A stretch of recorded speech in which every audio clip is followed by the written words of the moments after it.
Bayangkan jika setiap bulan, jumlah gaji atau pensiun yang Anda terima akhirnya benar-benar naik setelah sekian lama hanya cukup untuk menutup kebutuhan pokok.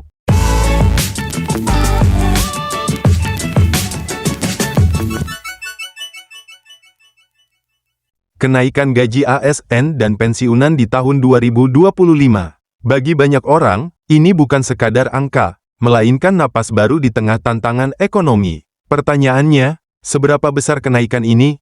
Apakah akan benar-benar terasa di kantong Anda? Dan apakah kebijakan ini hanya berlaku bagi ASN aktif, atau juga untuk pensiunan TNI, Polri, guru, dan pegawai negeri lainnya? Semua orang ingin kepastian, apalagi banyak yang sudah lama menunggu kabar baik setelah sebelumnya hanya mendengar janji atau wacana. Video ini akan menguraikan secara detail apa yang sebenarnya diumumkan, bagaimana mekanisme kenaikannya, dan yang paling penting, kapan Anda akan merasakan langsung tambahan rupiah di rekening Anda. Kita juga akan membahas apa arti kenaikan ini terhadap biaya hidup, serta bagaimana langkah pemerintah memastikan anggaran negara tetap kuat meski ada tambahan belanja untuk gaji dan pensiun. Jadi, jika Anda ingin tahu informasi yang jelas, resmi, dan bukan sekadar isu di media sosial, inilah saatnya Anda mendengarkan dengan saksama. Karena kabar ini bisa jadi titik balik penting dalam hidup para pensiunan dan ASN di tahun 2025.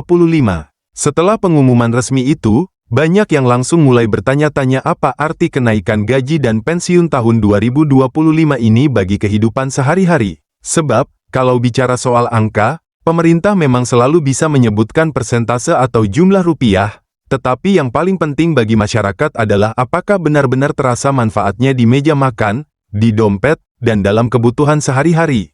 Di satu sisi, pemerintah tentu ingin menunjukkan komitmen untuk meningkatkan kesejahteraan ASN dan pensiunan, karena tanpa adanya tenaga birokrasi, guru, TNI, Polri, dan pegawai negeri yang telah mengabdi puluhan tahun, roda pemerintahan dan pembangunan tidak akan bisa berjalan lancar. Namun di sisi lain, masyarakat terutama para pensiunan seringkali merasakan bahwa kenaikan yang diumumkan tidak sebanding dengan laju inflasi dan kenaikan harga barang pokok. Ketika Presiden Prabowo akhirnya menyampaikan secara terbuka rencana kenaikan ini bersama Menteri Keuangan, hal tersebut memberi kepastian yang selama ini ditunggu. Tidak sedikit ASN aktif yang merasa gaji mereka selama ini cukup stagnan, padahal beban kerja terus meningkat. Begitu pula para pensiunan yang seringkali harus hidup dengan jumlah tetap, sementara biaya kesehatan, kebutuhan rumah tangga, hingga biaya pendidikan cucu makin melonjak. Karena itu, kabar bahwa tahun 2025 akan ada kenaikan nyata tentu saja membawa harapan baru. Yang menarik, pemerintah menekankan bahwa kenaikan kali ini tidak sekadar simbolis, melainkan diupayakan agar benar-benar memberi dampak. Bila kita melihat pola sebelumnya, biasanya kenaikan gaji ASN dan pensiun mengikuti APBN dan kemampuan fiskal negara. Tahun 2024 misalnya, banyak pihak sudah mengeluhkan bahwa kenaikan yang dijanjikan ternyata tidak bisa menutup selisih kebutuhan harian akibat inflasi yang cukup tinggi. Harga beras, minyak goreng, daging, dan kebutuhan pokok lainnya naik lebih cepat daripada tambahan uang yang diterima. Inilah mengapa ketika SBY ikut bersuara dan menyoroti pentingnya keberpihakan negara kepada para pensiunan, hal itu langsung disambut oleh publik.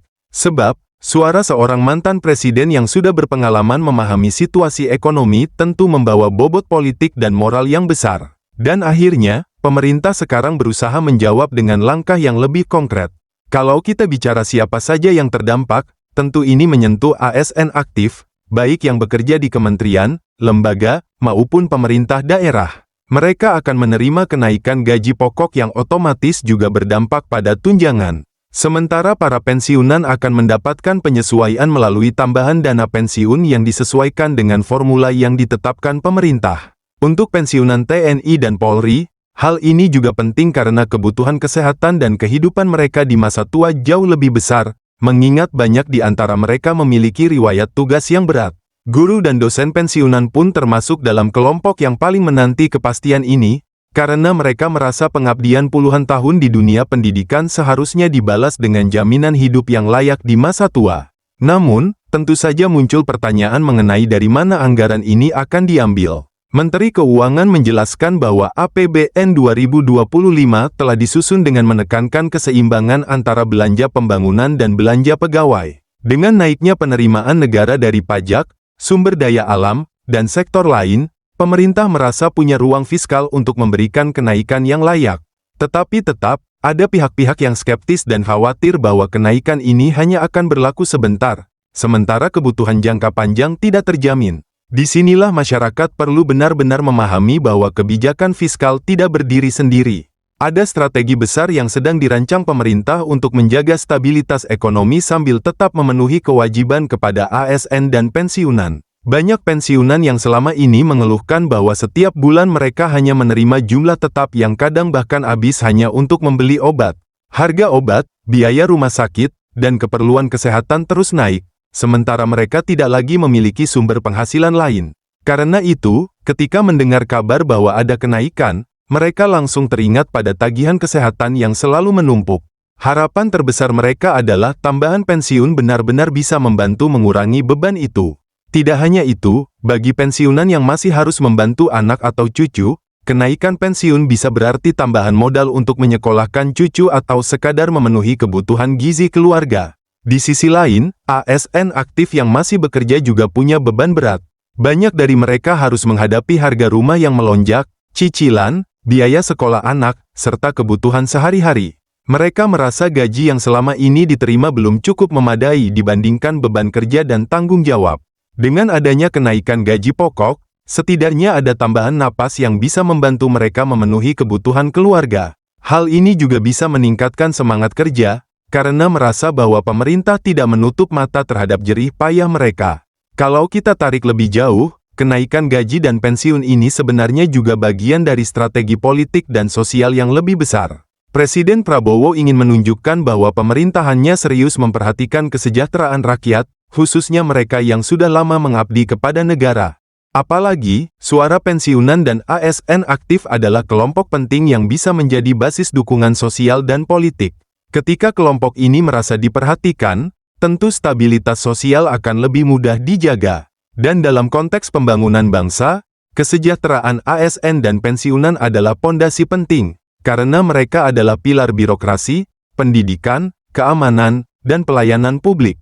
Tentu saja masih ada rasa khawatir, apakah kenaikan ini benar-benar akan terrealisasi penuh ataukah hanya janji politik.